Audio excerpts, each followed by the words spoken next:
Hi, my name is Brooklyn. I'm here with Anna Sophia. We're at the Roundhouse for STEAM Day. Here on my left, I have Harshina Mukundan. Okay. What is it like to be a female scientist? It's awesome to be a female scientist. Fortunately, it's not as rare as it used to be in the days of Marie Curie, but it's still pretty rare in some fields, and it's awesome to be doing something different. Yeah. May I ask, how are you involved with STEAM? So, as you said earlier, I'm a scientist. I work on developing diagnostics for infectious diseases, things that impact people all around the world. That involves science, technology development, a lot of engineering, mathematics, microbiology. So obviously every day of my life is enmeshed with STEAM. But the thing that makes you create solutions for complex problems is creativity. And that comes from being an artist in some way, shape, or form. Artist is not just painting pictures, but also thinking about new ways of solving problems. And so STEAM is a very important part of who I am every single day. So, What are you working on at the moment? I already alluded to that a little bit. I'm working on developing diagnostics. So every time you go to the doctor's office, there are a few things that they can test you for, but everything else is guesswork. And if you look at a lot of the villages in very resource-poor areas of the world, like parts of Africa, they don't even have those kind of resources. So what we're trying to develop is tools to allow diagnostics to happen in those kind of areas, which is very easy to do, can be done at the point of need, and can give us answers in terms of what infection is impacting that person right away. That is very interesting. I have to ask, how do you maintain a work-life balance? So it essentially is up to you. So it depends on what is important to you. I have a lot of hobbies. I have interests in many things. I have a wonderful husband and two great kids.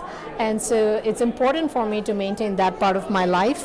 And so I have schedules, I have balances, and I have times that I allocate to different parts of my life and try to keep a balance between them. And like I said, it's really not that hard if you say no to certain things and say yes to the things that matter to you the most, and prioritize the things that you want in your lives and figure out how you're going to accommodate them on an every single day basis. But it's also a work in progress because it's very easy to get caught up in one thing or the other, so you have to constantly work on it so you can keep that going for the rest of your life. I noticed that you said you have many other interests. May I ask what your other interests are? I love dancing.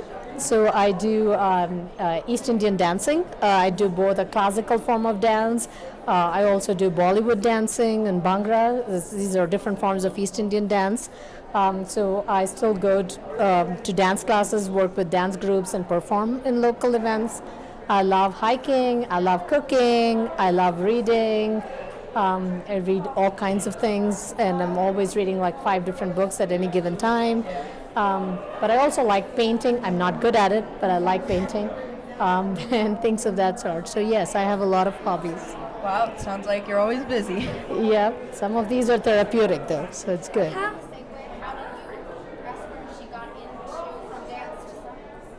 How did you get in from dance to science? Well, dance was always a hobby. But for the longest time, I wanted to be a dancer or an artist, and I even did drama for several years when I was in high school and undergrad, and almost went for a career in drama for a while at that point. But I got really interested in science, and I started doing my master's in microbiology when I got to work on a thesis project. And I realized that a lot of the creativity that was involved in arts was also involved in science. And I got to find new things every day, work with different people that I liked, their attitude towards science and towards life. And so it kind of just evolved from one thing to the other. But I don't think that I gave up either. I just kept dance and arts as a hobby, and I've never stopped doing it. So it's still a part of my life today. What is the hardest part about being a scientist? The hardest part about being a scientist is actually how you're actually going to keep on doing the science that you're involved in. It's something called grants and funds. Our state representative talked about it. So a lot of time you're figuring out how you continue working on the same things. It's like getting a new job all the time, and that is quite challenging. But once you get into something and you're passionate about it and you build a team of people that you're working with it, then that becomes, you know, easier too. The other hard thing is it takes a lot of dedication and passion because there's a lot of failures. For instance, if you're doing your PhD, if I took just the experiments that went into my PhD thesis and did them back to back, it would probably have taken me 6 months. But it took me 5 years to finish a PhD. What happened the rest of the time? Well, you were either learning to do things or figuring out new things or solving problems or failing at them. So the bad thing is it happens. The good thing is it prepares you for life in a way that most other careers don't. So I'm quite inspired by the message that you gave and all the advice that you've given Thank me. you. And I just had to ask, what advice would you give to any aspiring scientists or any career even? The major thing is you can be whoever you want to be, and don't let people tell you otherwise. And don't be daunted by failure, because only when you fail do you actually really realize where your passions are. And if you stick to it despite failing in things or not being successful the first time, then you know that's really for you. So just persevere, and if you really like it, go forward and do it full steam with full steam, and that's the way to go. Also, if you really like something that's different from what your friends and family do and you want to explore it, find a mentor. You email scientists, you email people across the lab, at national labs for instance, they will respond to you. And most of them will talk to you and give you advice and meet you for coffee if you really feel like it. So don't be afraid to reach out, because people will respond to you. And they did respond to me. That's why I'm here today, right? Thank you. That's definitely a message I will remember. If you feel ready, you can wrap it up if you have anything else, Emma. Why is it important to have STEAM as opposed to STEM? Well, like I said, art and creativity is an important part of science. One of the major ideas of science, why do we have, so if you look at olden movies, things that people were doing in sci-fi movies are real today. They're actually things that we use today. It's because of somebody's imagination then that actually resulted in products that we use today. That creativity, that thinking outside the box, imagining things, having an artistic perception, knowing how to connect things is an important part of science. The two of them were never apart. We just thought they were. And so art is a very important part of science. Yeah. All right, that is very true. Thank you for being with this interview with us. It was an honor speaking with you. Loved your message. And thank you guys for listening. Thank you so much for having me, and I'm super stoked that you guys are doing this. It's cool. Thank you. Yeah, all right. And you're the most amazing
There we are.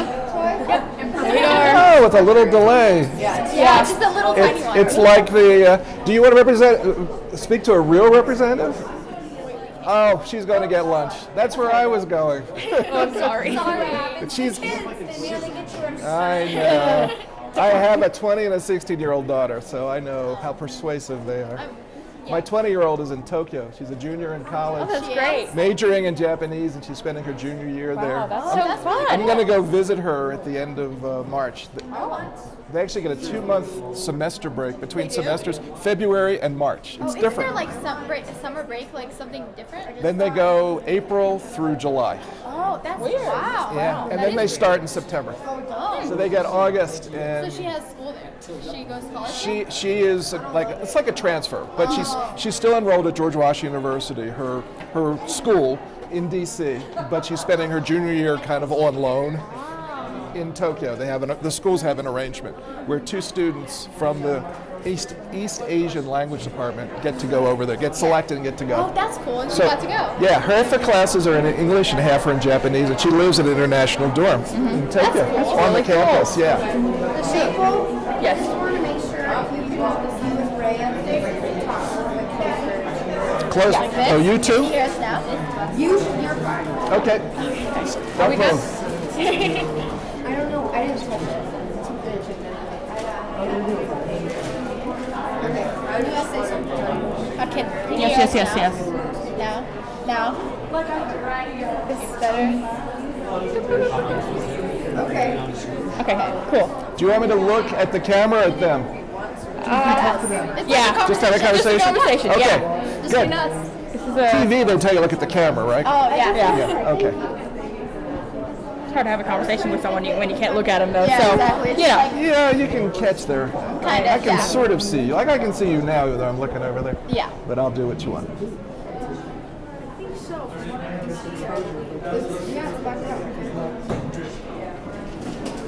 Should I button my jacket? I never button my jacket. I guess I should. don't have to. I should button it. Let's see. What's the official look? My jacket doesn't even button. Men are supposed to button their. You ever notice, like, Yeah, politicians when they're being interviewed? So I have to inhale. And make me inhale, too. And then usually, like the women politicians, they have it open, not closed. Really? Yeah, I've noticed that. I like it open because I can breathe better. It's Oh, yeah. freer. Yeah. It's freer. You ready?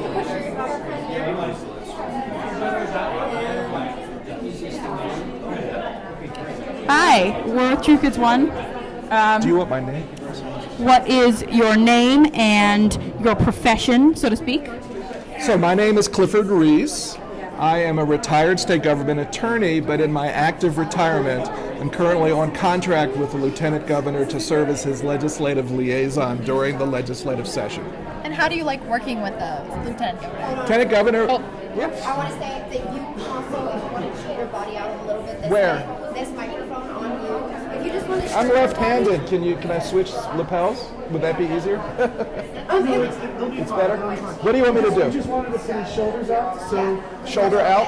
so yeah, just so That's I back. can see you. Okay. I'm talking to her though. That's the problem. And you can. You go ahead. Like this, turn my neck 180. Unless they move. Can they move? We can. Yeah. That's Okay, yeah, perfect. Okay. Cool. You gotta do it again? Actually, we're gonna actually kind of all step back, Okay. and we're that's better. Is that good? I want to turn. You can introduce.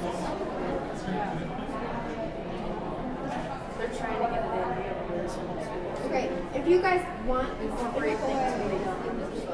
All right, just keep going. Okay, so how Great. do you like working with the lieutenant governor? So I really enjoy working with the Lieutenant Governor, Howie Morales. He's from Silver City. He spent 10 years as a state senator before he was elected Lieutenant Governor in November of 2018. Took office January 1st, 2019. So he's very familiar with the legislature, Yeah. and that makes it really easy for me to work with him because he understands the legislative process probably better than most people do here in the building. And so we're here for the STEM conference with Lanel Foundation. Why do you think STEM education is important, or what are you doing in the legislature or actively, testifying to promote STEM education in New Mexico and around the world? Well, I'm the parent of two students. My older daughter is a junior in college, and I have a 10th grader here at the Academy for Technology and the Classics in Santa Fe. So I'm very familiar with what's going on with the public school system here, and of course with college. And I know the importance of STEM. I've listened to many legislative hearings that the Senate Education and the House Education Committees conduct, and STEM is always an important subject. It's just important to be literate in all subjects, including STEM. As our technology rapidly advances, it's important to keep up to date, of course. I have to admit I'm technologically backwards. It's hard to keep up. I'm in my late 60s now, and a lot has changed in my lifetime. But I appreciate the young people keeping me informed. I call them my daughters, my tech team. And what do you think that how the STEM is in New Mexico, and how it's getting better or bigger in the industry? Well, I know that it's important to the legislators to make sure that STEM is properly funded. I don't teach it. I'm not a professional teacher.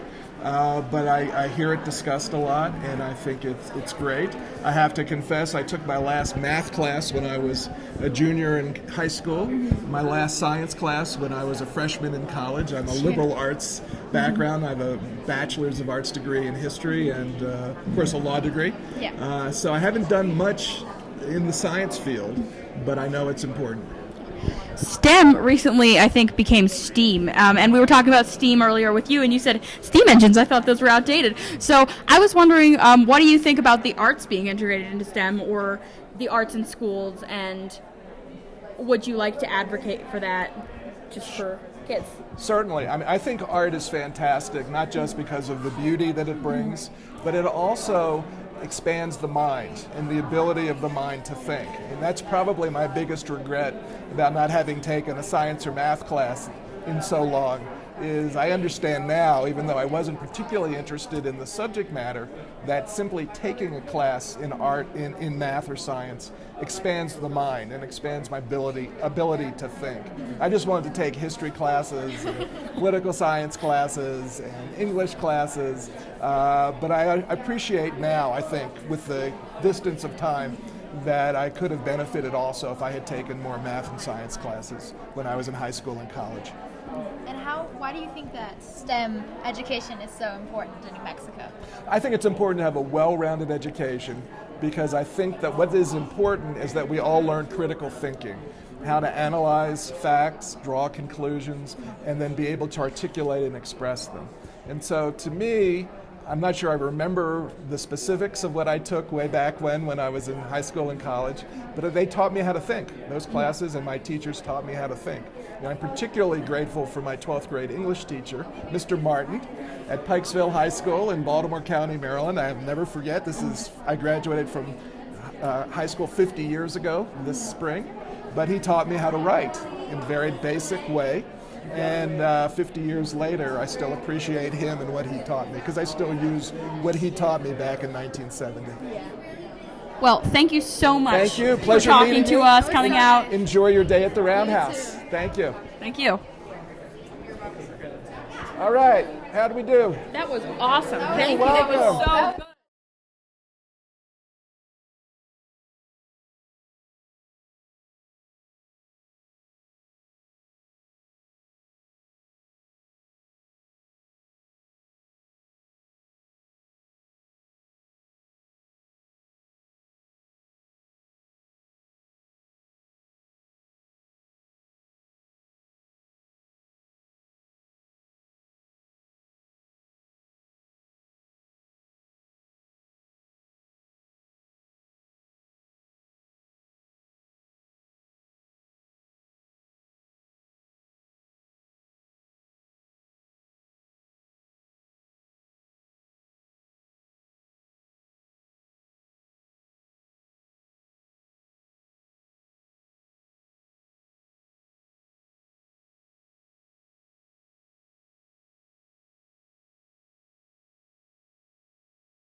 On my teeth or No. anything? Do I? No. You have that nice cover barrier. You could get a lot in there and even see it. We're gonna go live in just a few seconds. Okay, Actually, great. I've started. So we're gonna so ahead and hit record. And we're gonna go live in 5, 4. Hi, I'm Maple with True Kids One, and I'm here with Leona. Yes, Leona Hillary, Programs Director at the Santa Fe Children's Museum. That's awesome. So, can you just tell me, what's your passion, and why do you think STEM is important? Sure. My passion is hands-on education, learning through doing. So I believe that it's, actually we have a quote in the museum that play is the highest form of research. So that's like the motto of the Children's Museum. We're into open-ended, hands-on learning, get kids curious and excited by experiencing science and then starting to ask questions and then coming up with their own theories and their own answers. It's really fun watching the mind work. That is so cool. Thanks. And I was talking to you earlier, and you were telling me that you've worked in special ed. How is that working with hands-on learning with special education kids or kids who are disabled? And how does that feel for you? Is it like gratifying? Yeah, it's amazing, and actually one of the great things about special ed is that what works well for kids with special needs works well for everybody. Yeah. So it's actually the best way you can teach all the time, and people should do it really, I think, more often. But it's a lot of brain science, and so about 75% of the population has a brain that works on a certain map, and that's like what's called normal. But then it's 25% of all humans have a neuroatypical brain mapping and learn in a different way. So if you adapt your education to that brain map, actually everybody will learn instead of being exclusive of special learners. Yeah. So it's bringing that kind of special education to everyone, and it's way funner. And recently, arts started being included in STEM, or now it's STEAM. Now it's STEAM. What do you think about the arts being included? I'm really excited about it personally. I am excited about it too. Yes, this is a really good debate, actually, so excellent point. But I think that there is an art to science, and there's a lot of Absolutely. science in art. Yeah. Right, from anything from color theory, paint mixing, like can you do oil paint on a watercolor? Yeah, there's chemistry. You can cross so many ways, and then art is a great way to anchor in interdisciplinary curriculum, which is where you span content and deepen it by experiencing it in different ways. Yeah. I would also like to say thank you for being a teacher, because teachers are awesome. Teachers are so great. I'm thankful to all my teachers that I've had, and I would be honored to have you as a teacher, obviously. So thanks for coming out and talking to us, and thanks for being here. Thank you so much for having me and teaching. being out here and being a force for youth voices. Thank you. Because you guys don't get represented in the government buildings enough, I think. And it's really important that what our young people want to see happen in the future is voiced by them now. Thank you so much. You're welcome. Have a great day. You too.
Close to you. We'll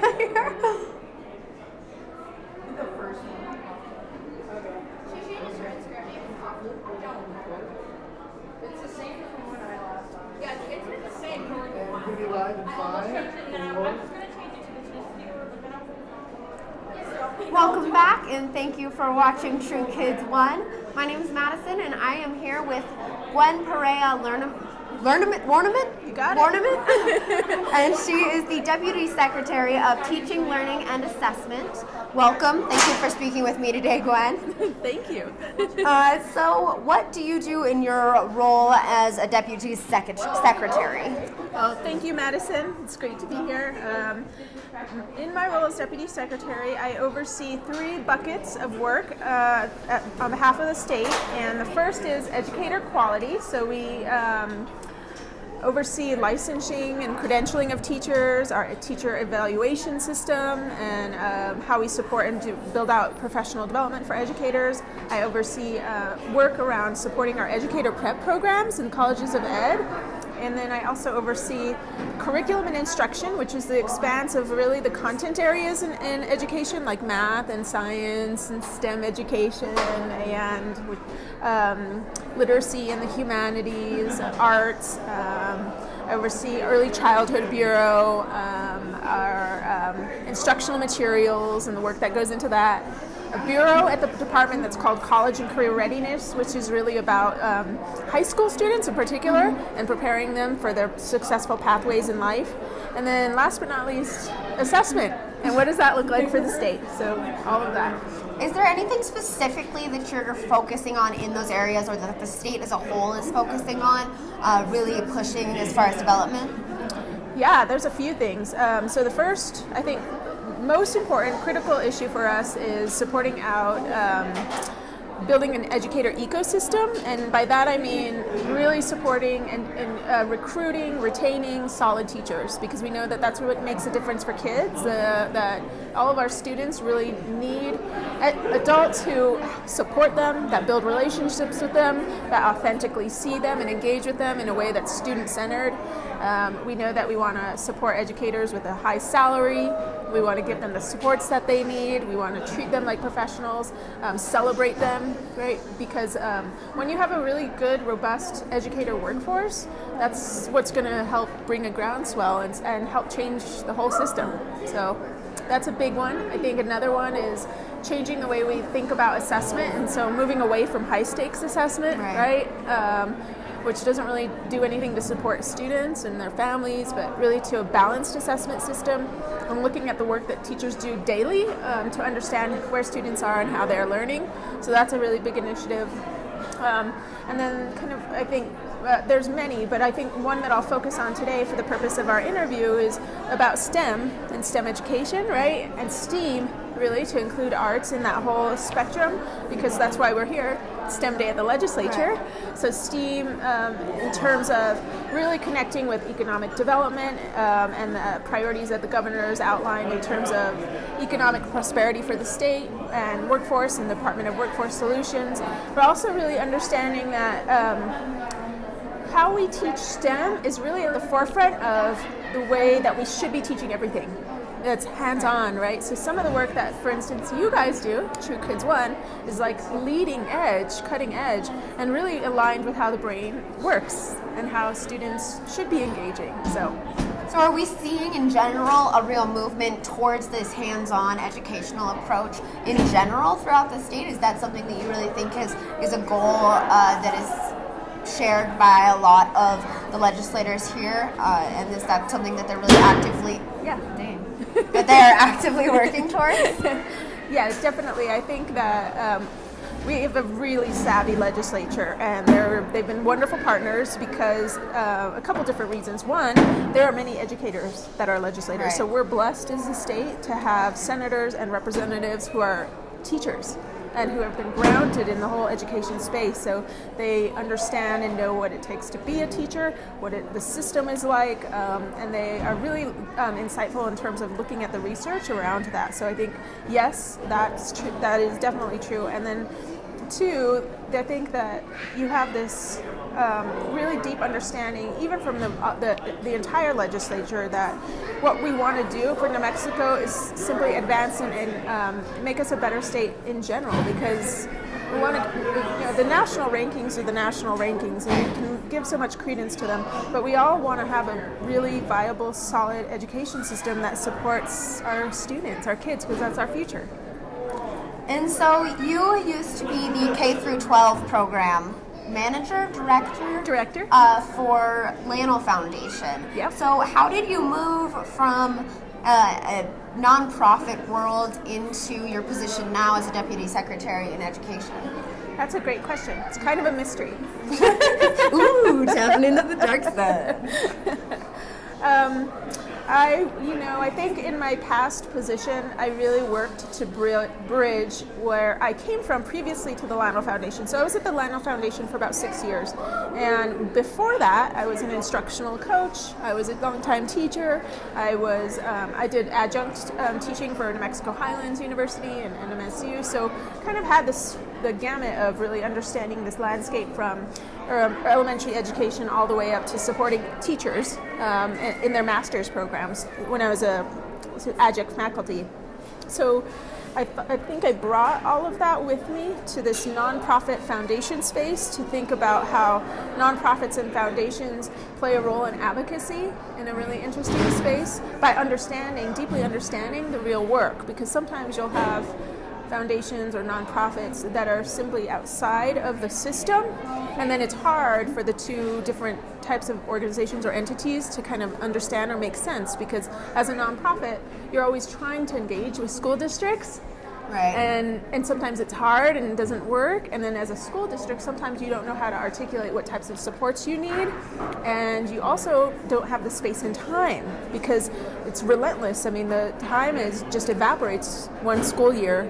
You have to plan at least 2 years behind. So that's a lot of preparation. It's a lot. It's a huge amount. You're right. Yes, Madison. So one of the things that I tried to do in thinking about how to build strategy around K-12 programming was how do we understand the system and what's happening for school districts, and then also begin to interface in what are the supports that they need. So, and then also the role of advocacy and really advocating for public education, because sometimes public education gets this bad rap, but I think that it's also the foundation for our democracy. So yeah, absolutely. And I mean, just for communicating like you and me here today, I mean, that's where I learned. Yep. Is through those interactions. So I did want to ask you, no matter who you ask about you, when they say that you are a powerhouse, you are a force. And so how did you become this force that you are, and what would you have to say to not only other young children but other young women who might want to get into advocacy or into politics or STEAM or whatever it may be? What is your goal or your lesson that you have to share? Well, thank you, Madison. I'm very humbled. I would say, I guess I'm going to put it two ways. So in general, I would say to all young women that your strength is limitless. Your potential is limitless. And what you can do to change the world is a phenomenal wealth of untapped power. And not to be afraid of yourself as a woman, and to own your own space as however you identify, really. But one of the things that was hard for me is to always reckon with my own emotion, right? Because you're emotional as a at least I am. I am, absolutely I am. So sometimes you're afraid because your voice, will reflect your emotion or your gestures. And then I thought, I had some very good advice from a very close friend of mine. His name is Edward Tabet Cubero, and he's a colleague of mine that I greatly respect. There's very few people in the world that I just feel like I really respect this man. And one time I was sharing with him because I had, I think, presented and I was emotional, and I said, I feel really bad because I started to tear up. And he was like, why? You need to own that. That's what makes you amazing and why we all look up to you. And so I think hearing it from someone else, Right. and from a man who I think was really interesting, that noticed that was a strength of a woman as a leader, was interesting for me to like recognize that I was shortchanging myself. So I would say not to be afraid of yourself and honor yourself in all the work you do. And then so the second thing I would say about that is then to you, Madison. Oh, okay. I'm listening. I'm ready.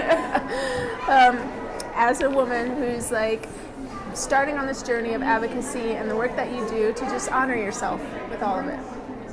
Thank you so much. I know that you have many important, busy things, but I appreciate you really taking the time to think about my questions and to give them your real, full-hearted answer. And thank you for your messages. I appreciate it. Of course. Yeah. All right. Happy Steam Day. Thank you. Yes. That was perfect. Great.